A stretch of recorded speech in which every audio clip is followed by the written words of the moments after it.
Olá, meus queridos alunos, vamos para mais uma aula aí, ainda nessa primeira quinzena de maio, né? Não esqueça, estude em casa, ainda estamos em quarentena. O Centro Paulo Souza se organizou aí, né? E deu pra gente aí o Teams, pra gente poder ir usando, a gente continuar nossas aulas, né? Eu sei que tá complicado, estamos aprendendo a usar. Cada professor está trabalhando de um jeito. Eu decidi gravar vídeos e estar com vocês lá online, ao vivo, lá na hora, para a gente poder discutir algumas coisas, algumas questões sobre as aulas. Beleza? Então a gente vai continuar. Alguns alunos perguntaram: professora, posso passar essas aulas para outras pessoas? Posso ver depois? Claro! Eu já estou deixando no YouTube justamente por isso. A gente vai gravar só esse período de quarentena mesmo. Eu acredito que logo, logo estaremos todos juntos, né? Juntos na sala de aula, vai ser muito bacana. Volta à nossa escola, nossas ETECs amadas. Mas assim, está direcionado a vocês da ETEC, mas é um conteúdo de história. Vocês podem passar aí para os seus amigos. Eles podem ativar o sininho, ficar à vontade, não tem problema. A mesma aula sendo direcionada para vocês, porque é o conteúdo de história. E aí podem usar, pode rever aulas, pode assistir depois, aí fica à vontade, fica de acordo com o trabalho de vocês, né? A gente está tentando facilitar o máximo possível as aulas para que vocês possam ter uma aula boa aí, uma aula dinâmica, e para que a gente possa aprender alguma coisa aí enquanto estamos na quarentena, beleza? Então, agora a aula para o terceiro ano. A semana passada eu falei para vocês então sobre a Primeira Grande Guerra Mundial. Já passei a atividade, muitos de vocês já entregaram, né? Só tem essa semana para entregar. E agora essa semana vamos falar um pouco sobre a Revolução Russa. Ainda aproveitando essa primeira quinzena de maio, vamos falar um pouco sobre a Revolução Russa, né, que ocorre ainda no período da Primeira Guerra Mundial. Para a semana que vem a gente fala um pouco do período entre guerras, tá bom? A aula não vai ser muito longa, vai ser tranquila, só para a gente poder estabelecer um pouco aí e depois discutir lá pelo Teams, beleza? Então, Revolução Russa de 1905 mais ou menos a 1917 tem uma importância muito grande aí para a gente poder entender algumas características para o vestibular, para o entendimento de muitas coisas, a ideia do marxismo, o stalinismo, socialismo marxista, socialismo stalinista, né? Tem muita discussão ainda sobre essas coisas, né? Parece que está muito passado, mas ainda há uma discussão muito grande sobre essas coisas. Surgiram 1 milhão de ideologias pós essas, mas ainda são as mais discutidas, e a gente vai falar um pouco sobre isso, que se fortalece aqui na Revolução Russa, tudo bem? Então vamos ver aí. Vamos lá então, estrutura social e política desse período final do século XIX, né? Era um país totalmente agrário ainda, né? A estrutura estava terrível. A concepção política ainda era rei absolutista, era um czar. Czar em russo significa rei, né? Como em rei significa rex em latim, né? Ou o próprio termo rei na Europa, o king na Europa, né? Ou a própria ideia de faraó, que também significa rei. São termos, são conceitos políticos que só vai mudando a língua. Então, czar significa rei, e o rei era o Nicolau II, né? Absolutista, dominador, terrível. O país ainda era agrário, enquanto a Europa inteira estava revolucionando, né? Com a Revolução Industrial, estava mudando, a Revolução Francesa já tinha sido feita, já estava mudando as concepções políticas. Ainda a Rússia ainda estava nessa estrutura ainda. E é gigantesca a Rússia, né? Tanto que ela já foi chamada de Eurásia, de um território gigantesco, entre a Europa até a Ásia, né? Gigantesco. E aí muito ainda o camponês, o trabalho ainda do servo, né? A exploração do servo, muito pouco da industrialização, muitos empréstimos de países europeus, e que também não se resolvia porque o país era totalmente agrário, né? Então estava muito atrasado aí nesse período com esse rei absolutista, esse czar Nicolau II, beleza? Vamos lá, o que antecedia, né? Como é que estava aí a Rússia antes da Revolução? Então vamos lá. Primeiro, atraso econômico, né? Os europeus, alguns países europeus, até os chineses chamavam eles gigante de pé de barro. Ou seja, eles eram muito grandes, poderia ser uma potência, se tornou uma potência, claro, mas era um gigante de pé de barro, né? Ainda estava numa forma de agricultável, ainda com servidão, absolutista, coisa que a Europa já tinha caído por terra, e o mundo inteiro já estava mudando ali, principalmente a região da Ásia e da Europa. Então ainda era o gigante de pé de barro, um estado muito grande, mas com sérios problemas econômicos, políticos, sociais, né, e muitas coisas para se resolver. Dentre essas concepções, também a tensão de classes. O marxismo tinha se espalhado já por toda a Europa, vai se fortalecer muito lá. Depois a gente vai falar um pouco aí sobre os partidos, sobre a ideia dos partidos, né, que surgiram fortemente lá com as ideias marxistas. Então a tensão de classes muito grande entre camponeses e burgueses. Os burgueses dominavam, e aí acima da burguesia a nobreza, acima da nobreza o czar. Então era terrível. A industrialização, poxa, muito pouco. Muito mais industrialização, muito pouco, só em algumas pequenas regiões bem próximas da Europa Oriental, desculpa, da Europa Ocidental. Então estava muito pouco e ainda com empréstimos ainda, que isso não levava vantagem e não desenvolvia o Estado, tá bom? Algumas revoltas pós-guerra também russo-japonesa, que depois a gente vai falar um pouco sobre essa ideia, né? Foi um conflito muito grande aí entre os japoneses e os russos. Eu não vou fortalecer agora porque depois vocês vão entender que vai ter um trabalhinho sobre isso, né? Então as revoltas aí do pós-guerra russo-japonesa também foi, né, revoltou a população não aguentava mais. O czar Nicolau II, né, já estava, o povo já estava numa pobreza, numa miséria muito grande, morrendo com a fome. Ainda entra esse conflito e sai mais destruído ainda. E com isso começam algumas revoltas, muitas revoltas começam dentro da Rússia nesse período. E isso vai se dar aí, uma dessas revoltas chamada então de Domingo Sangrento, você vai encontrar no vestibular como Domingo Sangrento, ou também chamado de Ensaio Geral. Então as pessoas vão para a porta da região ali do absolutismo, né, a sede do governo, vão protestar, cara. E os soldados se juntam ali, enviados pelo czar, e vai matar muita gente vai morrer aí nesse domingo, nesse fato histórico que acabaram dando o nome de Domingo Sangrento ou Ensaio Geral. Então, quando começam os protestos fortes contra o czar. 1905, então já começa fortemente essa ideia de revolução. E claro, o Estado já estava sofrendo conflitos internos, praticamente guerra civil, problemas seríssimos de classes, né? Os camponeses sendo explorados pela burguesia e automaticamente pela nobreza e pelo czar, né? Uma situação, muita gente morrendo, o gigante pé de barro numa situação difícil demais, e ainda o czar vai se envolver na guerra e vai mandar soldados, que vai morrer milhares de soldados. Só para vocês terem uma ideia, eles não tinham como comprar armas, não tinha balas, chegou um momento que não tinha balas para atirar, não tinha nada de fogo ali para poder resolver, armas de fogo para resolver a guerra, de tanto que foi prejudicado a Rússia entrando na Primeira Guerra Mundial. Isso vai gerar mais conflitos internos ainda, e vai surgir alguns movimentos operários russos nesse período, né? Então vai surgir dois movimentos: os mencheviques, social-democratas, reformistas, né? E os bolcheviques. Com certeza vocês já ouviram falar sobre os mencheviques e bolcheviques, e eu quero dar uma dica para vestibular, para você, que você nunca vai esquecer, sobre mencheviques e bolcheviques, para você saber a diferença. Os bolcheviques, ele era comunista, né? Estava muito ligado às ideias de Marx, no comunismo e socialismo, e eles eram então a maioria, ou seja, eram os mais pobres, era uma parte da elite ali burguesa que vão se converter aos ideais comunistas, os intelectuais e tal. Então os bolcheviques eram a maioria, porque estava ligado ao povo, ao camponês. Então bolcheviques significa maioria, e menchevique significa minoria. Ou eles eram reformistas, né? Alguns eram da burguesia, né? Boa parte dos trabalhadores também do proletariado, mas que vão se unir. Mas eles queriam só uma reforma, não precisava nem tirar a ideia do rei, né? De tirar o rei do poder, né? Derrubar o rei, mas o absolutismo poderia ficar monarquia. Então era bem diferente, né? Então era social-democrata, né? Agora os bolcheviques não, radicais. Não, tem que mudar, tem que cair a monarquia, tem que ser diferente, tem que mudar tudo isso e principalmente dividir melhor todo o processo do que é o nosso Estado, né? Então começam a surgir as ideias comunistas. Olha que interessante, os mencheviques e bolcheviques saíram de dois amigos, né? Dois amigos, então, eles tinham fundado um partido chamado Partido Social Democrata Russo, né? Desculpa, eu coloquei aqui para vocês. Então esses dois amigos, o Lenin e o Yuli Martov, né? Eles acabaram criando esse partido, né? Eles se uniram e montaram esse partido, Lenin e Yuli Martov. Se você quiser colocar lá no Google, você vai, eu não coloquei aqui para estimular vocês a uma pesquisa maior, você vai encontrar a imagem dos dois lá sentados numa reunião do Partido Social Democrata Russo, né?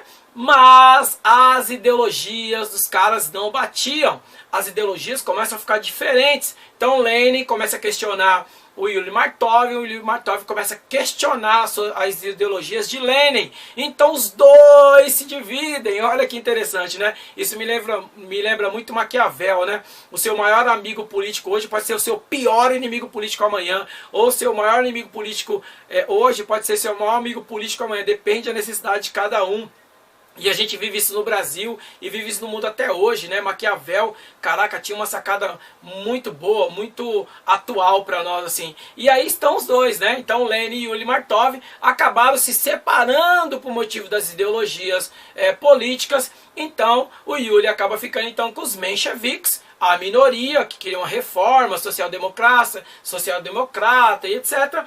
E os mais radicais, que era a maioria ligados, era a maioria porque estava ligado, tá, gente, aos camponeses, os bolcheviques, com as ideias comunistas, acabar mesmo a ideia de rei, mudar tudo, divisão de terra, o Estado com poder de dividir tudo, né, para o povo, nada de burguesia, nada de classes. Então era extremamente revolucionários, né? Então Lenin acaba com essa ideia. Depois vou falar um pouco sobre os amigos de Lenin aí na mesma ideologia, beleza? Então vem o agravamento com a crise econômica, né, com a derrota da Rússia na Primeira Guerra Mundial, né, vai ser muito ruim para eles. Então, em 1917, acaba tendo uma revolução, os mencheviques acabam entrando no poder e derrubam o rei, e acaba então tendo o que a gente chama de Revolução Branca. Eles acabam derrubando o rei, não vai matar o rei, vai só prender, etc., mas vai agora tirar o rei do poder e começa com as ideias, lançar as ideias social-democratas. E por esse motivo que a gente chama de Revolução Burguesa Branca, né, de fevereiro de 1917, vai então sair da guerra. É justamente o que eu falei na aula passada para vocês sobre a Primeira Guerra Mundial. 1917 sai a Rússia e entra os Estados Unidos, né? Então começam as indecisões do governo provisório, uma pressão dos bolcheviques. Os bolcheviques não queriam a ideia do Yuri, né? Queria do Yuri Martov, queria realmente uma revolução, queria transformar. A revolução significa a ideia de transformar, de mudar totalmente radical o governo. Então, através dos sovietes, né, que eram os trabalhadores aí junto nesse partido, o Lenin, ele vai criar então um programa de governo chamado NEP, e nesse programa de governo vai se chamar então Paz, Pão e Terra, né? Então no governo dele, Paz, Pão e Terra era o tema de governo. Aí eu quero até colocar uma curiosidade para vocês. E vocês já perceberam que alguns governos do Brasil, todos eles tinham um tema de trabalho, né? Tinha um tema ali do seu projeto de trabalho, né? O do Bolsonaro é mais questionado hoje, mas já foi questionado também o do JK, né? Juscelino Kubitschek, 50 anos em 5, do Getúlio Vargas, o do Lula, todos eles. Se você dar uma pesquisada na internet, você vai ver que todos os planos de trabalho tinham um lema, tinha um tema. E o Lenin, ele foi um dos primeiros. Por que ele vai colocar um tema? Ele facilita para o povo entender a discussão. Olha que interessante, né? Então ele vai facilitar para o povo entender todo o NEP, todo o plano dele ali do governo. Então paz, que era o que precisava, porque estava entrando em guerra, guerra civil, um monte de conflitos, um monte de problemas com outros estados e também dentro do próprio estado. A terra, a divisão da terra, que era o domínio da burguesia e da nobreza, e o pão, que é o quê? O pão é o maior símbolo de alimento, né? Entre os judeus, os árabes usam muito pães ázimos, o pão sem fermento, né? Que dura dias, que dá para alimentar ali a pessoa. Então o pão é um símbolo, né? E sempre foi para muitos estados, muitas nações, muitos povos, o símbolo de alimento, né? Então por isso, paz, pão e terra. Olha, o Lenin foi muito esperto, né? Muito inteligente, ele era um intelectual, então ele vai acabar lançando aí o NEP, lançando essa programa de governo, chamado também de Teses de Abril, né? Então ele vai discutir amplamente essa ideia de paz, pão e terra. Paz, chega de guerra civil, chega de se envolver com guerras, com outros estados. A terra, precisamos dividir, precisamos compartilhar, e o governo precisa controlar tudo isso, que é as ideias comunistas, desculpa, as ideias socialistas comunistas, né? Mas é a base do socialismo, né? O governo controla tudo. E também a ideia de pão, vamos dividir, vamos ter o alimento para todos, sem fome, né? Então começa essa ideia. Não vai aguentar, os mencheviques não vão aguentar muito tempo no poder, afinal os bolcheviques eram a maioria, a pressão é muito grande, e aí então vem o que nós chamamos de Revolução Vermelha. Os bolcheviques, em outubro de 1917, acabam entrando no poder, destitui o governo provisório que estava dos mencheviques e acaba então criando um governo socialista e criando então aquilo que ele queria, com paz, pão e terra, no projeto do NEP. Ele acaba colocando em prática aí, controlado pelos operários através dos soviéticos. O soviético está ligado à ideia da nação, ideia do proletário, do trabalhador, a palavra soviética. E aí a primeira coisa também que vai cair por terra é a ideia do Estado absolutista. Por isso sai o nome Rússia e surge então União Soviética, porque vai unir todos os trabalhadores, todas as regiões. Lembra do gigante de barro, né? Então, de pé de barro, vai juntar todas essas regiões e aí o Lenin vai ter todo um controle agora com as ideias socialistas. O Estado começa a controlar a terra aí e, claro, a Rússia sai da guerra e aí vai tentar resolver essas questões. Continua a guerra civil, os mencheviques vai morrer muita gente, vai ter uma guerra civil terrível nesse período, vai morrer muita gente e aí os conflitos vão permanecer, mas agora começa a alinhar uma nova forma de governo. A revolução foi feita e agora as coisas pretendem ser diferentes. Só que aí vai ter alguns outros conflitos também. Então a revolução é até aqui. A revolução aconteceu.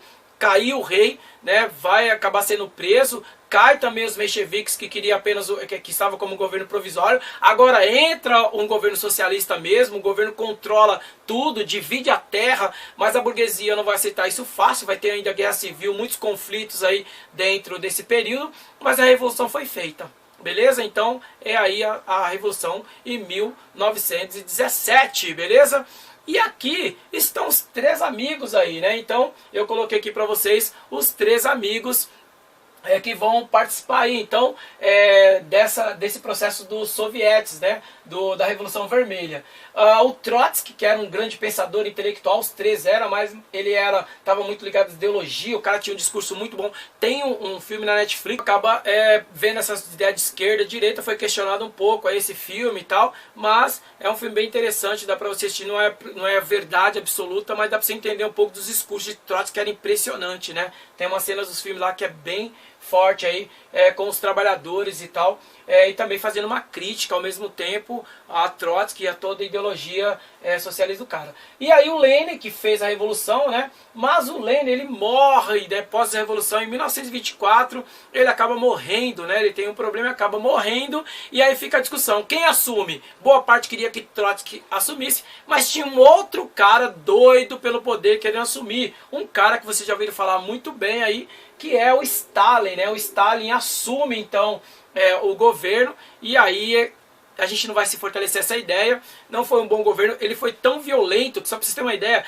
às vezes fazia reuniões com os amigos, né, do Estado socialista ali, de 90 amigos ele matou mais de 80 nas reuniões. Então tem alguns filmes aí que brinca, que mostra aí os caras matando, o líder matando alguém numa reunião porque é contra as ideias deles.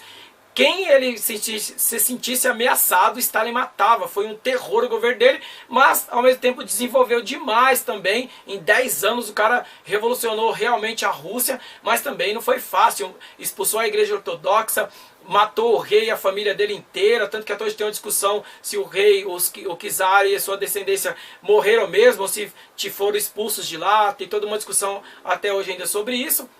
Mas que eu não vou falar, não vou entrar em Stalin, eu não vou fortalecer essa ideia. O Stalin acaba expulsando o Trotsky, porque na segunda quinzena nós vamos trabalhar o período entre guerras. E o período entre guerras nós vamos trabalhar crise de 29 e vamos trabalhar os governos totalitaristas, que é justamente a ditadura de Stalin. Stalin, entre os governos totalitaristas, ele foi uma ditadura de esquerda, uma ditadura esquerdista. Ele foi tão terrível que os caras não conseguiam usar o termo marxismo para ele, socialismo marxista. Criaram um termo para ele, que muita gente tem essa característica dele, se vocês forem observar aqui no Brasil, que é uma esquerda, o socialismo stalinista, de tão violento, duro, cruel a ditadura dele foi aí. Né? A gente vai entrar depois sobre isso, mas a gente questiona muito que Hitler matou muita gente, é que vocês não viram a quantidade também que Stalin matou. Né? Então é um negócio assustador, mas como envolve ideologias políticas, a gente acaba perdendo isso. Por que eu estou falando tudo isso? Para vocês entenderem por vestibular.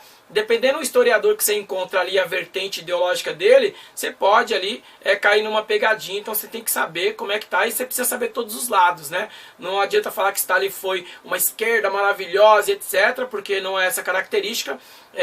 A aula a gente precisa ver todos os lados, entender, para que você possa fazer um bom vestibular. Então, mas a gente não vai entrar em Stalin, porque nós vamos discutir sobre os governos totalitaristas na outra quinzena, beleza? Então tá aí, Trotsky, Stalin e Lenin ajudaram nessa revolução. A revolução fica então em 1917 e a partir daí o Lenin morre. Quem vai assumir? O Stalin. O Trotsky é expulso, vai morrer até aqui no México, segundo alguns jornalistas da época, e ainda há uma discussão, foi mandado matar pelo próprio Stalin, mandou matar o Trotsky, mas aí vai entrar na discussão nos governos totalitaristas, ok? E aí a Rússia muda, se torna a União Soviética. E a última dica que eu quero dar para vocês antes de terminar a aula é sobre a ideia da bandeira da Rússia. Tome cuidado, a bandeira da União Soviética era uma, mas acabou, já foi, tá bom? Cuidado, que eu vi uma pegadinha uma vez no vestibular e tava lá sobre a bandeira e muita gente colocou a vermelhinha lá com os símbolos, né? Da foice e da marreta ou martelo, cada um fala de um jeito, mas toma cuidado, a bandeira da Rússia hoje é outra. Ah, professor, coloca aí. Não, você vai dar uma pesquisada e vai ver, fica esperto no vestibular, beleza? Revolução então aconteceu e tudo começou a ser diferente e vai se tornar uma potência, né, gigantesca. Então aquele gigante de pé de barro começa a mudar e vai entrar fortemente na Segunda Guerra Mundial. E olha que a Rússia até hoje desenvolvendo tecnologias, entrando em governos, e muita discussão ainda se tem sobre a Rússia atual como a Rússia do passado. Beleza? É isso, gente. Então vamos lá. O que eu quero aí de atividade? Na verdade, essa atividade ela vai valer só algumas pontuações para vocês ali. Ela vai ser um trabalho valendo nota, vai ser pontuação. Eu quero que vocês comentem, né? Façam comentários aí na minha aula, a partir da segunda aula. Vocês viram o vídeo na primeira. A partir da segunda aula, dá uma olhada para mim, comentem aí sobre o que foi o Domingo Sangrento e também sobre a Guerra Russa-Japonesa. Que guerra foi essa? O que aconteceu? Né? Que território um tomou do outro? Ou será que foi os japoneses que tomaram da Rússia? Ou será que a Rússia tomou do Japão? Então essa discussão eu quero que vocês coloquem. Professor, o aluno já colocou, eu não sei mais o que colocar. Não, comenta. Veja que você pesquisou, comenta um pouquinho lá. Eu vou tentar comentar todos os comentários. Se eu ver se está muito parecido ou as ideias iguais, eu só faço um comentário para todos ali. Beleza, galera? Muito bom, espero que a gente possa voltar logo para a sala de aula, mas vamos que vamos, temos que nos adaptar a esse momento. Estude em casa, fique firme, até a próxima aula. Bons ventos, fiquem com Deus e até a próxima, gente.